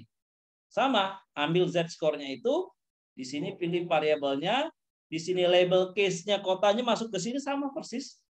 Kemudian statistik plots-nya, di sini pilih case ya. Nah, masukkan seluruh variabel sama ya. Di standarisasi z-score ke dalam variabel untuk bagian label case by kota, sedangkan untuk cluster pilih cases. Pada bagian display pilih menu statistik dan plots. Nah ini. Kemudian nanti pilih statistik ya. Nah, pilih ini ya. Kemudian klik mouse statistik hingga tampil langsung. Di sini pilih agglomeration schedule. Ini. Continue. Kemudian selain kotak agglomeration schedule, arti schedule, aktifkan pula proximity matrix. Proximity matrix klik ini. Untuk menampilkan jarak antar variabel. Ini proximity matrix untuk menampilkan jarak antar variabel. Pada cluster membership ya, ini klik mouse dan pilih range of solution. Lalu ketik 2 pada prompt dan 4 pada stroke. Berarti nantinya akan tampilkan susunan 2, 3 atau 4 cluster. Tapi kalau tidak dibuat seperti itu, dia tidak akan muncul cluster itu-nya, tapi sekaligus sebaiknya dibuat di sini prompt 2 cluster, kemudian tekan continue untuk kembali ke menu utama. Kemudian selanjutnya klik mouse pada kotak plots sehingga muncul tampilan seperti berikut. Nah, waktu tampilan seperti ini ada dendrogram, diklik dendrogram. Nah, setelah itu pilih all cluster. Nah, di sini ada vertikal. Vertikal, pilih aja vertikal atau horizontal. Kalau vertikal, defaultnya dia ke bawah. Tapi horizontal, dia akan nyamping. Aktifkan pilihan dendrogram, kemudian pada bagian e-cycle, pilih none. E-cycle-nya pilih none. None aja. Abaikan bagian yang lain, lalu tombol continue untuk kembali ke menu utama. Berikut metodenya seperti ini, yang menu utama. Nah, nanti ada metodenya di sini, between group linkage ya, square Euclidean distance. Kemudian pada bagian cluster method pilih between group linkage, kemudian buka square Euclidean distance pada measure ya, measure dan transport from value, buka kotak combo z-score ya. Abaikan bagian yang lain lalu tekan continue untuk kembali ke menu utama. Dari tampilan menu utama, tekan tombol OK, menampilkan output aplikasi programnya sebagai berikut. Ini hasilnya. Ini square Euclidean distance. Ini agglomeration schedule-nya. Masuk cluster mana dia? Koefisiennya stage cluster of bus cluster 1 dan 2, next stage. Kemudian di sini ada stage 1 terbentuk satu cluster yang beranggotakan kota K, kota L, dan dengan jarak 1,139. Perhatikan pada kolom koefisien. Karena proses aglomerasi dimulai dari dua objek yang terdekat. maka jarak tersebut adalah yang terdekat dari sekian kombinasi jarak 12 objek yang ada. Selanjutnya lihat pada kolom terakhir next stage. Lihat angka 4. Hal ini berarti di clustering selanjutnya dilakukan dengan melihat stage 4 dengan penjelasan berikut. Baris keempat, stage 4 terlihat objek ke-7, kotak G. Bentuk cluster dengan kotak K. Dengan demikian kelas sekarang, cluster terdiri 3 objek yaitu kotak G, K, dan L. Dengan jarak sebesar 2,07 merupakan jarak rata-rata objek terakhir yang bergabung dengan 2 objek sebelumnya. Seperti tampak pada proximity matrix dan dapat dihitung sebagai berikut. Jarak kotak G dan K 2,4 sekian, kotak G 1,7 sekian, jarak rata-rata 2,0965. Kemudian stage kedua terjadi pembentukan klaster kotak D. Dengan jarak sekian ya 1,5. Kemudian berlanjut ke stage 6. Demikian seterusnya sampai dari stage 3 selanjutnya ke stage 5 sampai stage terakhir. Nah, cluster ring membership 1A masuk ke cluster 1. Kalau dia 4 cluster seperti ini. Bahwa yang masuk cluster 1A saja. Masuk cluster 2 hanya H dan H saja. Masuk cluster 3 B, C, D, dan E. Masuk cluster 4 F, G, I, J, K, L. Tapi kalau dia 2 cluster seperti ini. 1, hanya 1, 2 banyak, 3, enggak. Kalau 2 cluster seperti ini. Nah, kemudian dari tabel di atas dapat dijadikan jabarkan sebagai berikut. Apabila diinginkan bentuk 4 cluster, maka anggota cluster 1A, cluster. Nah, jadi terjemahan ini bisa. Ini terjemahan tabel ini. Kemudian kalau dendrogramnya seperti ini. Tinggal tarik dari sini nomor 15 ke bawah cuma 3 cluster dia. Jadi pas garis 15 ini tarik ke bawah 3 cluster. Cluster 1 masuk ini. Ini cluster 1. Kalau dia masuk cluster 2 hanya ini 3. Masuk cluster ketiga cuma 1 saja. Ini kalau pakai dendrogram. Dendrogram berguna menunjukkan anggota klaster yang ada jika akan ditentukan berapa jumlah klaster seharusnya terbentuk. Sebagai contoh yang terakhir terlihat pada dendrogram, apabila akan dibentuk 2 klaster, maka klaster 1 beranggotakan kota K sampai kota M sesuai dengan urutan dalam dendrogram. Klaster 2 beranggotakan kota D sampai dengan kota A. Demikian seterusnya dengan mudah dilihat anggota tiap klaster sesuai dengan jumlah klaster yang diinginkan. Kalau 2 klaster, tarik aja nih, tarik di 2 klaster. Klaster 1 berarti 11, 12, 7, 9, 10, 6 ya. 6. Klaster 2 ini 4, 5, 3, 2, 1 ini masuk. Jadi F, D ini masuk klaster. Itu cara menggunakan dendrogram. Jadi mudah sekali dengan analisis cluster, sangat mudah sehingga kita bisa dengan mudah mengelompokkan berdasarkan kemiripan karakteristik. Jadi kalau kita mau bisa juga per orang objeknya, bisa juga berdasarkan kemiripan yang ada. Itu yang dilakukan kalau kita mau mensegmentasikan, mengelompokkan, mengecek dari data yang ada. Itu kira-kira kegunaan analisis cluster. Kemudian bagaimana prakteknya? Nah, prakteknya coba saya deskripsi sebentar. Kalau pakai SPSS, sebentar ya. Kalau pakai SPSS seperti ini. Kalau data tadi pakai SPSS gimana? Sebentar. Nah, ini ada data cluster. Nah, ini saya share. Ini contohnya kalau pakai analisis cluster. Udah kelihatan kan data tadi? Ya. Data tadi kan data ada 12 kota. Kota A, B, C sampai L. Pendapatan dalam bentuk triliun, pinjaman miliar, dana hibah miliar, konsumsi miliar, ini penduduk juta. Ya. Langkah pertama, lakukan transformasi dengan cara melakukan analysis deskriptif, ya. Pilih deskriptif. semuanya kita pilih. Pindahkan ke sini. Pendapatan, pinjaman, dana hibah, konsumsi, dan penduduk. Baru save.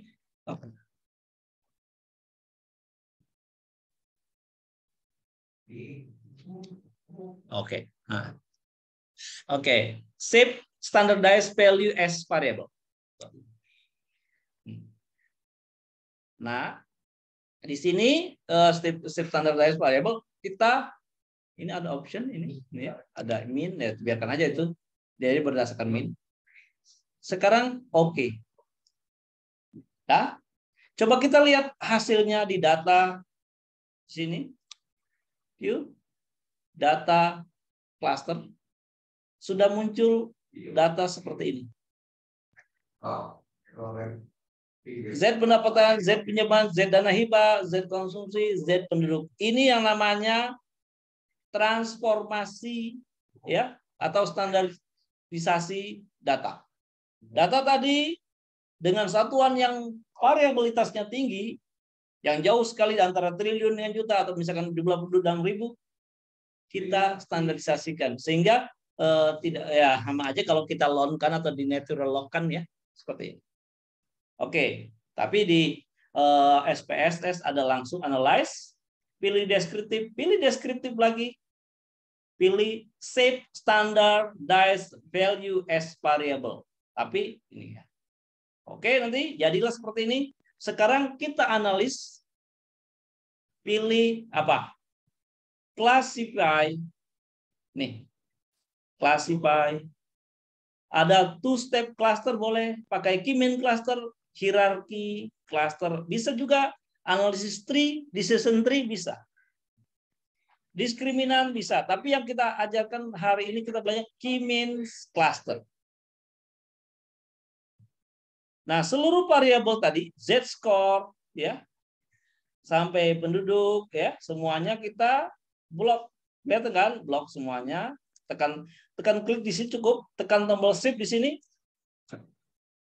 klik variabel. Nah, sekarang supaya kotanya muncul, kalau misalkan kota Bogor, kota kabupaten bisa kita run seperti ini.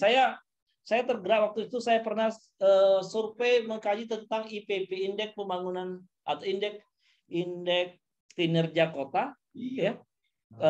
Kinerja Pemda dilihat dari IKK, dilihat dari macam-macam PDRB dan sebagainya. Ini bisa dipertahankan seperti ini. Kemudian kotanya langsung kota label case by.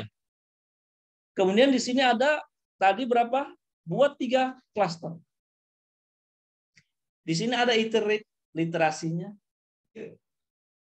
Ini 10 iterasi, biarkan aja. Di sini ada save, simpannya. Cluster membership, ya perlu membershipnya. Distance from cluster to center perlu. Kita tahu jaraknya. Di sini ada options. Nah, initial cluster harus tahu initial cluster center. Kalau nggak ada inisial ya nggak bisa. Baru untuk melihat apakah mereka berbeda nyata atau apa yang menyebabkan mereka terkelompok berdasarkan cluster. Pilih ANOVA tables. Kalau mau pakai cluster information for each, nggak perlu. Oke, sudah? Save sudah? Semuanya udah? Ya? Ada yang tertinggal nggak? Oke, tidak. Use running min, tidak usah. Save, udah. Option, sudah. Oke. Ada tadi, ada yang kelewat nggak? Missing, tidak usah. Cluster information, udah. Save-nya, oke, udah. Iterasi, udah. Use, oke dah. Kita oke, lakukan. Hasilnya bagaimana? Kelihatan hasilnya. Ini initial. Ini tadi change cluster center. Ini final cluster center. Ini dia betul nggak? Ini panelnya. Ada 3. Kemudian min ANOVA-nya tuh yang tidak signifikan. Terus number of case is cluster 1, 2, 3. Nih ada 3. Cluster 1 ada 5, cluster 2 ada. Nah, iteration-nya signifikan. Cluster center-nya udah semua. Nah, untuk melihat A masuk kemana, B masuk kemana, harus dibuka apa? Dibuka datanya. Nih. Lihat di sini. Nih.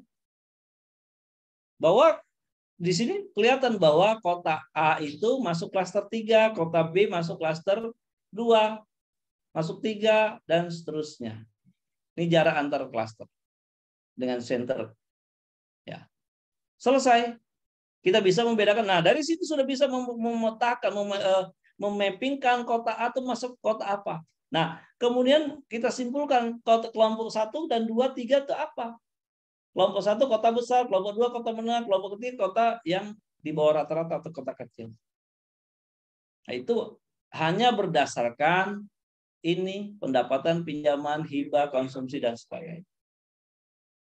Kebetulan saya lagi diminta untuk mengkaji PDRB forecasting kabupaten seluruh kecamatan di Kabupaten Bogor, ada 40 kecamatan.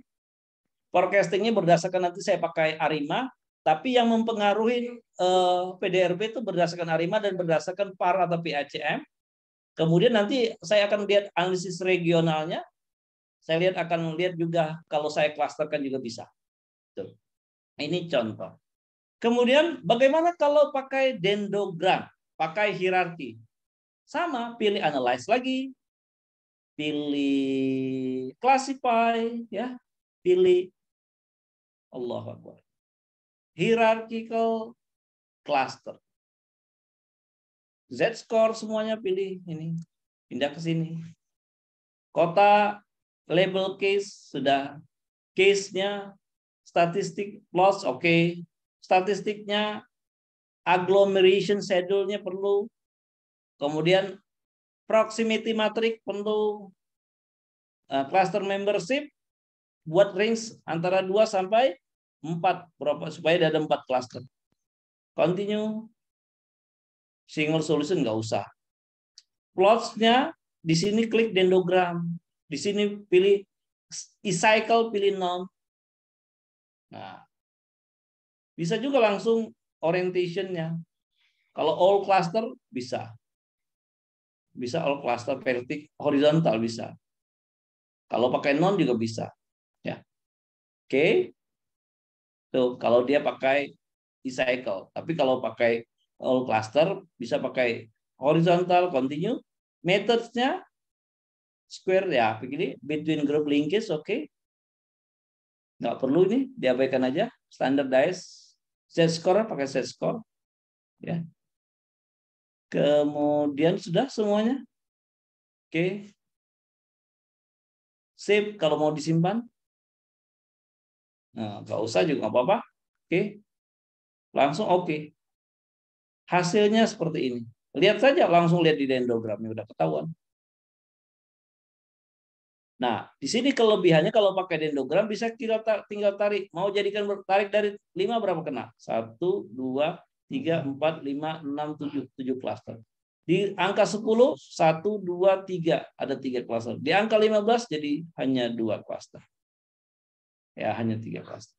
Itu ya. Kalau pakai, di sini ada cluster membership-nya, ada ketahuan.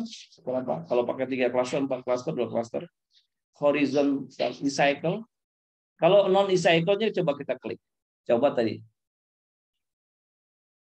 Classify, hierarchical. Di sini kalau pakai metodenya, oke, benar. Z-score. Plots-nya non e-cycle. Langsung oke. Jadi tidak pakai e-cycle. Dendrogram sama kan? Tuh. Ini langsung masuk cluster membership atau masuk kemana, masuk kemana kan? 4 cluster, 3 cluster. Aglomerasi langsung deh. Tidak terlalu banyak kalau pakai yang ini, average linkage, proximity ini ya. Nah, kira-kira cara ngolah analisis cluster untuk mengelompokkan kemiripan antar objek, antar kota itu berdasarkan variabel yang ada, itu cukup menggunakan analisis cluster. Nanti bisa juga Bapak Ibu diimplementasikan di riset-riset yang lain, di marketing research, segmentasi, dan sebagainya. Sampai di sini ada yang mau ditanyakan? Atau ada yang mau disampaikan, diskusi dan sebagainya? Kira-kira bisa dipahami? Izin Pak sedikit. Halo. Oke, silakan. Ya, Silakan. kalau untuk analisis klaster ini, untuk variabelnya kayak tadi misalkan hibah, lalu itu ada minimal nggak, misalkan harus 2 variabel misalkan minimal gitu. Lalu nggak ada Pak ya? Jawabannya langsung enggak. Saya Oh, pernah siap. menganalisis marketing riset tahun berapa ya?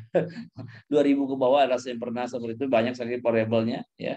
Itu bisa lihat dari mengelompokkan berdasarkan orang juga bisa. Misalkan ini masuk kelompok responden nomor sekian sampai sekian, misalkan 200 orang kan, responden nomor sekian sampai sekian, ini masuk kelompok ini. Responden kelompok ini bisa, Pak. Oh, bisa juga ya. Tapi Siap. memang kelemahannya kalau kita banyak sekali variabelnya, kita sendiri harus karena agak subjektif menentukan klaster ini masuk apa kan. Makanya dikunci tadi kalau bisa dari itu dulu, dari analisis faktor dulu kan. Analisis faktor dulu, cari faktor dominan kan. Mana dia masuk. Kemudian baru kita dari faktor dominan kita masukkan ke analisis cluster. Jadi sekian tadi udah menciut lagi ya, diekstrak menjadi berapa faktor utama gitu. Makanya sengaja saya agak tempelkan antara analisis cluster faktor, prinsipal komponen analisis dengan analisis cluster itu supaya ada benang merah, ada kemiripan-kemiripan dan bisa digunakan. Oh, siap. Ada Lalu lagi? kalau ada angka nolnya gitu Pak, misalkan hibahnya di kota A, B, 0, masih mungkin nggak Pak? Masih mungkin. Masih mungkin. Oh, masih bisa running gitu maksudnya Pak ya? Bisa, masih bisa running gitu. Misalkan dia nggak ada punya data hibah, bisa. Artinya Ya. mungkin di situ data hibahnya nggak ada gitu ya. Oke. Penasaran ya Pak Zize? Ya kayaknya Pak Zize banyak yang mau diolah ini, banyak yang mau dikerjain ini. Saya sengaja racun-racunin terus ya. Mumpung ada pakarnya Pak, nanya kalau udah di rumah mau lupa. Saya nggak merasa pakar, semua itu aja. Kebetulan pernah melakukan ini. Jadi saya itu sama aja dengan Mas Zize. Teman saya langsung dari tahun 97 waktu saya pegang lab komputer IPB ya. Saya langsung ngajarin langsung case, permasalahan ketemu. Jadi saya belajar tuh by case ya. Nah, jadi guru saya itu adalah klien dan partner saya gitu. Kalau Pak Herman ketemu Pak Hermansyah, misalnya Pak Herman bicara tentang apa namanya itu bisnis plan ya. Kadang-kadang atau bicara masalah ini nanya tentang ini, tapi padahal Pak Hermansyah tidak sengaja itu saya curi ilmunya tuh Pak Hermansyah. Saya nanya ke Pak Zeze nanti ya. Saya tanya ke Ibu, misalkan Ibu Erna tentang itu pelayanan di PLN bagaimana. Itu bisa saja saya belajar sama itu Pak Ibu Erna gitu. Tapi Ibu Erna kadang-kadang nggak berasa saya tanya-tanya gitu kan. Saya cuma ngasih pisaunya aja, padahal saya sudah dapat ilmunya juga. Sehingga mungkin jangan heran dulu saya pernah ditanya orang, kamu tuh ahli apa sih ya? Kok kamu saya lihat kemarin di Bank Indonesia membahas tentang apa namanya itu efektivitas SPI. Kemarin membahas tentang good governance. Kemarin membahas tentang employee value proposition. Kemarin membahas tentang BCM. Tahu-tahu kamu di PDAM membahas tentang bagaimana sistem integrasi bikin KPI gitu ya, dengan pendekatan BSC kan. Tahu-tahu saya di Kementerian Pariwisata membahas tren strategi pemasaran pariwisata Indonesia ke depan bagaimana gitu ya. Bingung kan orang ahlinya apa gitu ya, padahal gado-gado kan ilmunya kan ilmu gado-gado kan ya. Cuman yang saya pegang all methods research ya, sehingga saya bisa masuk entah itu analisis kebijakan, analisis strategik, analisis murni, misalnya riset terapan, riset murni yang nggak ada masalah karena kita pegang pisau dan metodenya, analisisnya. Jadi orang mau bicara apa, ini loh pisaunya gitu aja. Mungkin itu yang cuma berdasarkan pengalaman aja. Kebetulan saya sudah menganalisis data dari tahun 97 sampai hari ini. Udah berapa tahun itu? 97 sampai ini berarti saya awal mulanya saya ngajarin mahasiswa S2 itu. Saya dulu nggak ngerti apa itu NPP, menghitung IRR dan sebagainya, tapi saya pegang komputernya kan, ya saya ajarin. Mereka tahu rumusnya, saya tahu menggunakan metodenya. Terus apalagi misalkan TKM, ada kan? TKM di manajemen operasi, linear programming saya pakai Lindo, manajemen science pakai KSB, pakai KM ya. Terus decision making untuk pengambilan keputusan pakai expert system, saya pakai apalagi criterion decision making, super decision kayak gitu. Jadi saya ya belajar tiap hari berdasarkan kebutuhan konsumen ya. Jadi mungkin itulah kira-kira share dengan saya. Jadi saya makanya dulu kalau saya ngajar lebih suka diskusi. Saya ajarin dulu metodenya apa, nanti diskusi apa, nanti ketemu case. Saya juga belajar dari Bapak Ibu. Oke, lanjut. Silakan. Ya, ada lagi? Tanya Pak Dokter.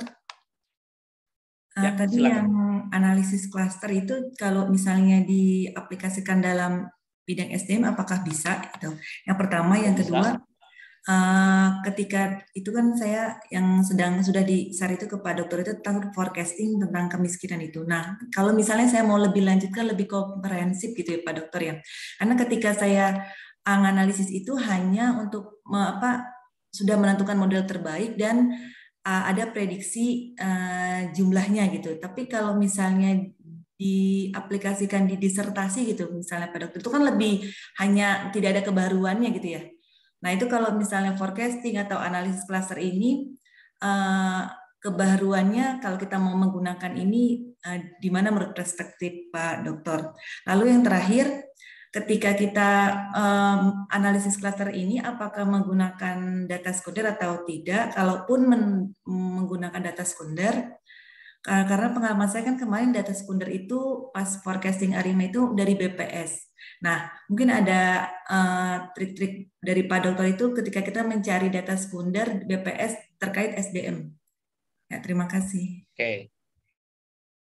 Saya jawab, ini sebenarnya tidak bisa pakai bisa untuk SDM, bisa untuk apa saja, tapi tujuannya pasti untuk mengklasterisasikan atau mengelompokkannya. Bisa saja Mbak melakukan survei terhadap SDM, pengennya sebenarnya perilaku Gen Y untuk kondisi di era digitalisasi apa sih itu bisa dikelompokkan sebagai apa saja, bisa. Itu ya. Yang kedua, data pakai analisis cluster, bisa data sekunder, bisa data primer. Dulu saya ngajarin mahasiswa SB Sekolah Bisnis IPB, itu dia melakukan riset perilaku konsumen pakai kuesioner organoleptik, ngecek apa. Saya rasanya masih punya datanya dengan penilaian skala Likert, skala ini ya. Dia itu digunakan untuk pakai datanya data primer. Kalau data sekunder ya yang tadi seperti data sekunder juga bisa. Yang berikutnya jadi boleh data primer, boleh data sekunder, boleh juga pakai data untuk SDM juga boleh, tapi tergantung tujuannya. Tetapi betul kata Mbak, kalau ini kan mungkin untuk kebaruannya sedikit ya, karena ini berdasarkan mungkin hanya untuk lebih kepada deskriptif, lebih kepada mengklasifikasikan berdasarkan untuk mapping dan sebagainya. Tetapi dari sana bisa di follow up dengan uji lanjut yang uji lain lagi. Misalkan tadi sudah ketahuan mapping misalkan kelompok kota-kota ya.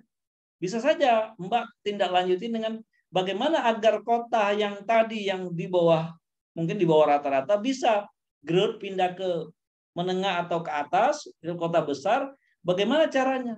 Bisa saja pakai strategi, pakai ANP, pakai apa, sehingga nanti Mbak bisa menghasilkan suatu kebaruan. Bisa saja pakai PASI AHP, PASI ANP, dan sebagainya, atau AHP biasa.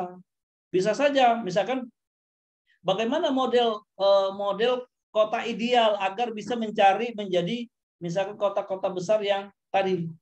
Bisa saja menggunakan metode ISM, Interpretive Structure Modeling misalkan, sehingga Mbak bisa tahu agar kota itu bisa menjadi kota besar, kendalanya apa saja, siapa stakeholder yang terlibat, perubahan yang mesti dilakukan apa, kebutuhannya apa, aktivitas yang dibutuhkan apa, itu menggunakan metode namanya Interpretative Structure Modeling. Itu pendekatan hard system, itu pendekatan namanya pendekatan MCDM, multi kriteria decision making untuk ke depan. Tetapi karena dia sudah mengolah data dari kualitatif menjadi kuantitatif, ada tools-nya, ada dia masuk kategori pendekatan sistem. Kenapa dibilang pendekatan sistem? Karena ada elemen-elemen dan sub-elemen. Kemudian ada unsur-unsurnya, kemudian disatukan menjadi suatu yang terintegrasi. Kemudian karena dia sudah menyangkut olah, analisis, ada kuesioner, ada analisis datanya, ada perhitungan kuantitatifnya, biasanya dianggap hard system methodology. Itu saja. Terima kasih Pak Dokter. Oke, sama-sama. Kalau mengambil data sekunder untuk bidang SDM itu selain di BPS itu biasanya gimana ya Pak Dokter? Oh, banyak, tergantung Mbak mau mengkaji di perusahaan atau apa, ya. Bisa saja di Kementerian Tenaga Kerja, ya. Bisa saja di BI, bisa saja di OJK, bisa saja di yang membawain itu tentang SDM di Indonesia, misalkan ada badan lupa saya, badan ini SDM tuh yang di direktur itu ada.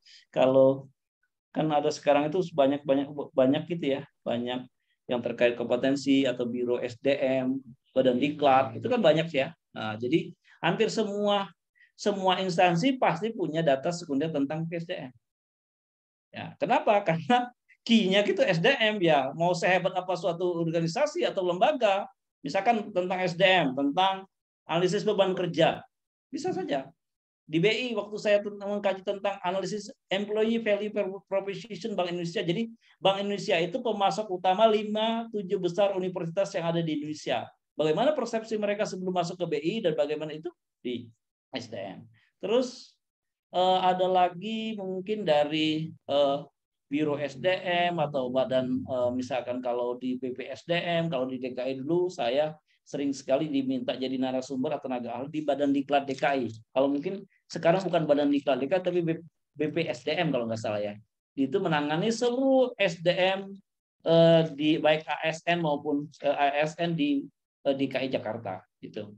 Nah, jadi mulai dari dulu saya pernah bagaimana revitalisasi Badan Diklat itu saya menggunakan pendekatan SSM, Soft System Methodology, sehingga saya bisa tahu rich picture problematik yang menjadi permasalahan yang mendasar di bagaimana si Badan Diklat itu bisa direvitalisasi.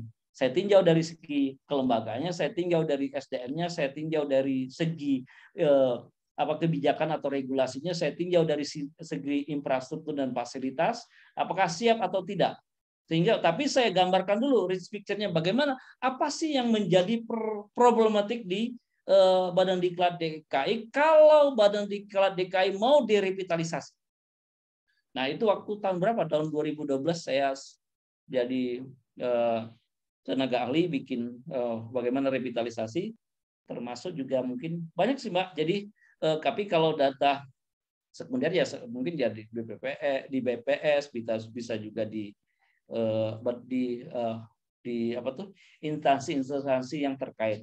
Tapi kalau misalkan tentang yang menarik sekali mungkin kalau Mbak mau coba itu, dulu saya pernah diminta oleh Kementerian Tenaga Kerja, Kementerian Kemenko Ekonomi, Perekonomian, Bappenas untuk mengkaji tentang MPP Indonesia, Manpower Planning Indonesia. Jadi dulu saya waktu itu diminta saya memberikan metodenya apa, gitu ya. Dulu saya baru sektor otomotif. Saya kerjasama diminta oleh Indonesia ada Human Research Center ya dulu yang dipimpin oleh Pak Yunus dan teman-teman orang ahli-ahli SDM Indonesia. Dulu mereka pernah ngundang saya dijadikan salah satu yang think tank khusus untuk metodologi. Kemudian menggait dengan Kadin juga. Tapi dulu waktu itu mau kita coba hanya otomotif dulu. Manpower planning-nya. Rupanya Indonesia itu belum ada yang belum punya ya, Kementerian Tenaga Kerja dan Bappenas itu perencanaan SDM sesuai dengan demand dari kebutuhan SDM. Misalkan berapa butuhnya untuk tenaga ahli ini, misalkan tenaga ini, ahli ini, kompetensi ini, misalkan dari sektor misalkan industri otomotif saja.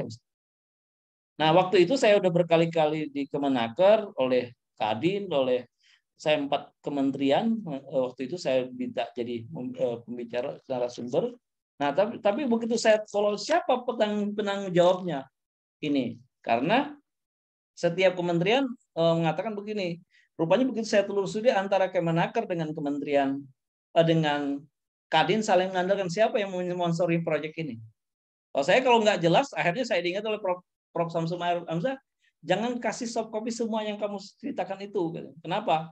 Rupanya ya ada di Kemenko Perekonomian ada yang sudah menangkap itu, bahkan metodenya bagaimana nih caranya? Wah, saya hanya ngeh bahwa saya ini diundang untuk jadi narasumber, metodenya ini apa ini, tetapi saya nggak tahu saya sebagai apa nantinya. Tapi rupanya untung saya cepat-cepat sadar diri, wah ini bahaya nih, apa yang saya ide-ide untuk membuat itu nanti ditangkap orang lain, tapi yang punya proyek bukan saya, orang lain gitu kan. Itu kadang-kadang ya kita sebagai ini juga siapa tuh ada ponakan saya kayak ngintip-ngintip itu. Oke, mungkin itu ya ceritanya. Ada lagi yang ditanyakan? Mungkin itu Mbak Nanda. Jadi kalau masalah SDM itu banyak sekali ya Mbak Nanda ya, yang bisa diteliti. Ya mungkin ya kita bisa mengkaji misalkan berdasarkan lembaga yang punya kemiripan, misalnya perbankan ya punya, atau jadi sektor-sektornya aja gitu ya, biasanya begitu. Terima kasih. Dan lah kalau Mbak Nanda, kalau masalah SDM itu banyak sekali ya, tidak akan kekurangan misalkan tentang sekarang aja saya diminta untuk oleh BPJS kemarin saya tentang strategi dan kebijakan ke depan untuk tindak lanjut WLA kemarin itu diminta lagi untuk bagaimana yang orang istilahnya tuh bukan pemutusan kerja ya, jadi KPT, SKP lupa saya kemarin. Jadi kalau ada pemutusan hubungan kerja bagaimana ke depan itu bagaimana gitu. Ada biasanya begitu. Ya.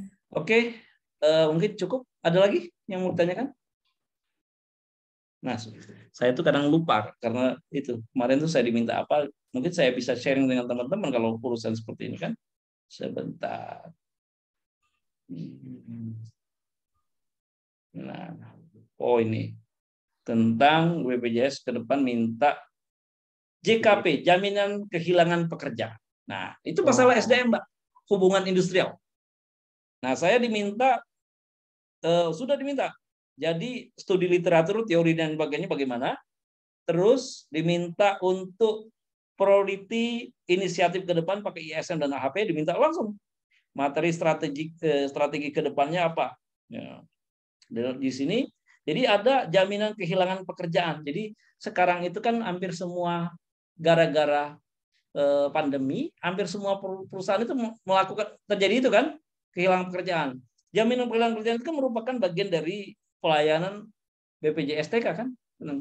Nah, saya diminta untuk mengkaji ke depannya bagaimana dengan adanya. Jadi ini terkait pasti hubungan industrial, terkait dengan pasti harus ada kuat literatur dan sebagainya ke depan. Tujuannya mungkin proyek ini skupnya, tools-toolsnya pun sudah diminta agar nanti ke depan saya punya bisa memberikan rekomendasi kebijakan strategis ke BPJS maupun perusahaan yang kehilangan orang-orang kehilangan pekerjaan itu.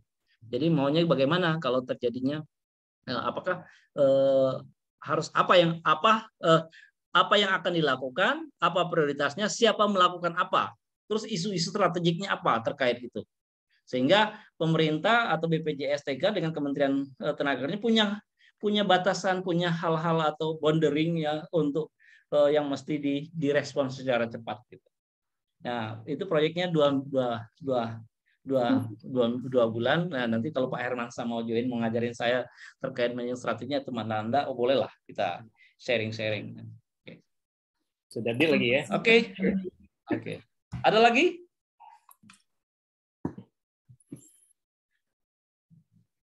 Jadi sekarang pesan saya, siapkanlah metode rencana penelitian dengan mantap, dengan yakin.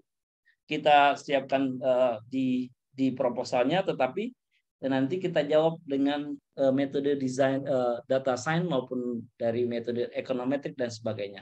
Nanti di metode riset juga saya akan ajarkan mix metodenya, pendekatan kualitatif di kuantitatif pun mungkin nanti akan saya selain mengecek progres proposal disertasi, saya akan ngasih tip-tip analisis data. Mungkin besok saya akan ajarkan SAS, Strategic Assumption Surfacing Testing. Jadi ingin memetakan isu-isu strategik terkait kebijakan. Simple, metodenya gampang, tapi bisa digunakan untuk cari uang. Oke, setelah itu mungkin saya kasih AHP, saya kasih ya dikit-dikit lah. Saya sambil jalan proposal disertasinya yang kita ini kan tujuan utama kita tercapai, tapi ada yang bisa kita tambahkan. Mungkin cukup ya Bapak Ibu. Apa mau lagi? Saya tambah lagi metode yang lain. Udah. Analisis yang lain. Nah. Oke, ada yang kita mungkin sampai 7.30 ya. Ada lagi mau tanyakan Pak Tris, Sutrisno, Pak Imam, Pak Saiful, Pak Reza, Bu Erna lagi ini sibuk kali ya, Pak Tito. Mohon izin Pak, masih di kantor Pak. Oke, nggak apa-apa Pak, no problem. Iya. Sama Pak, saya juga masih di kantor ini, masih diperintah oleh Pak Hermansa di kantor katanya. Ngajar di kantor aja katanya. Menyimak. Luar biasa. Pak Yusuf ya. No problem Pak, aman-aman Pak, tenang aja. Yang penting tujuan kita lulus disertasi cepat tercapai. Itu yang paling penting kan. Disertasi yang terbaik adalah disertasi yang selesai kan. Gitu. Disertasi yang terbaik adalah disertasi yang selesai kan. Tuh, yang penting itu. Betul. Nah, Pak Arif, ya Pak Arif, aman kan Pak Arif? Aman. Jadi dari sekian kita kecuali yang cuti ya Pak itu yang dari Kamerun cuti. Kalau bisa ya kita teman ber-11 orang atau berapa ini nanti lulus tepat waktu ya, pasti tidak bisa lulus bareng-bareng banget ya. Mungkin ya harus ada proses yang macam-macam. Jadi harapan saya lulus tepat waktu, syukur-syukur dokternya 2 tahun sebulan, kalau misalnya nggak boleh 2 tahun kan. 2 tahun sebulan lulus gitu, 2 tahun. Biar cepat. Pak Zeza mau jadi lektor kepala mungkin. Apa udah lektor kepala Pak Zeza itu jangan-jangan. Ke prodi dia. Belum. Oke, mungkin itu dulu. Ada yang mau ditanyakan lagi? Satu mungkin lagi. saya nggak sampai. Dokter, satu ada lagi. Bu Nanda?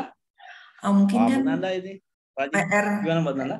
PR kita kan selain disertasi, proposal, dan masalah serta metodologi penelitian, data analisis sains, kan pastinya disertasi kita itu selain novelty juga akan di syarat lulus itu jurnal Scopus ya Pak Dokter ya. Ya. Nah, mungkin nanti ditambahkan oleh. Nggak tahu kalau ya. Kalau di kita sudah harus Scopus di berapa atau belum? Cukup internasional berreputasi. Enggak, Scopus 1. Kalau misalnya ujian terbuka itu harus Scopus 1 sama kalau Sinta 3 itu enggak kumulot. Kalau Sinta 3, Sinta 2. Kalau ke IPB Sinta 2 dan Scopus ya, atau internasional ya.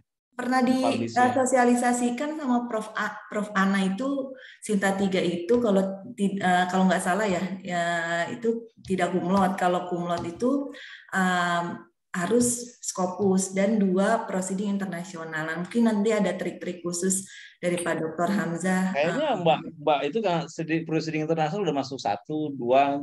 Nah ini Scopus. Saya pertanyaannya ini Pak Dokter.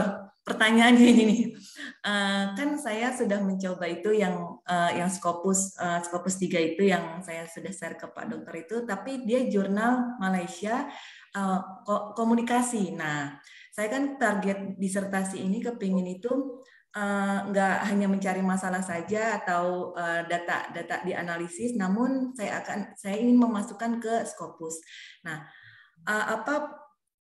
mungkin nanti kali ya metodologi penelitian kali ya Pak, besok aja. Ya nanti kalau nanti ya yang paling penting jurnal trik-triknya yang paling utama ya kalau jurnal yang kerja 7 pasti harus kita sesuaikan dengan gaya dia. Terus judul atau topik juga harus menarik, metode pun agak komprehensif ya.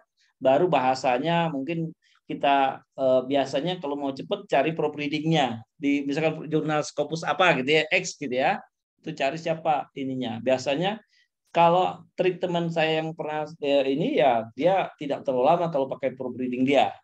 Kemudian yang berikutnya kalau kita mau masuk ke sana tentu kita quote atau sitir jadikan referensi berapa jurnal dia biar dia agak tersanjung lah. Nah kemudian nah itu ya. Tapi kalau berbayar ya selain menarik ya memang ada harga-harganya ya. Cuman kalau Scopus Q2 itu mahal sekali, ketiga Q1 mahal ya. Cuman saya dulu masuk Q2 yang waktu saya dapat riset Grand Bank Indonesia itu nggak bayar, cuman ya lama prosesnya gitu ya, sampai hampir setahun gitu ya. Jadi ada juga yang cepat tetapi berbayar, ada tapi kalau mau agak cepat coba jangan cari Amerika ya, cari yang misalkan atau yang Scopus Q2 atau Q3 atau apa tetapi negaranya nggak terlalu terkenal gitu. Itu ada, tapi ingat perhatikan juga masa ininya ya, masa jangan sampai begitu Anda lulus dia sudah nggak masuk Scopus lagi ya. Jangan sampai gitu. Misalkan sekarang 2021 22.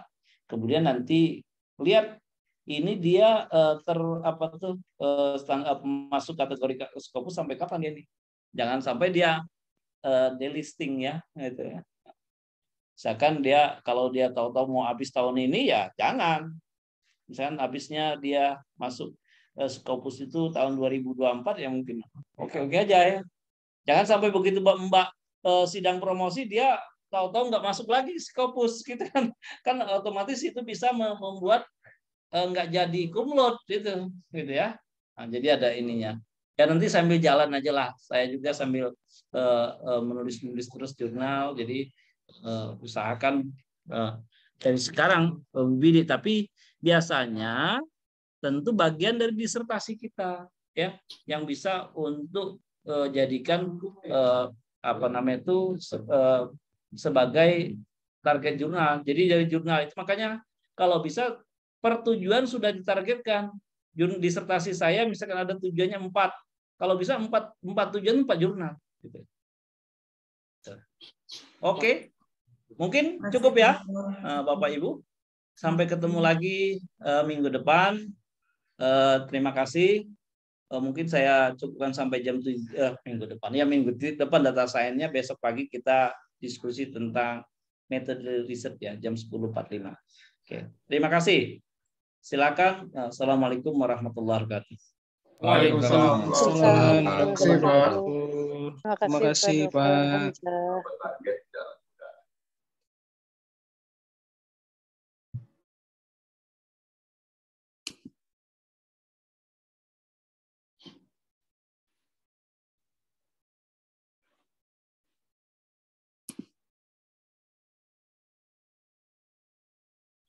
Halo.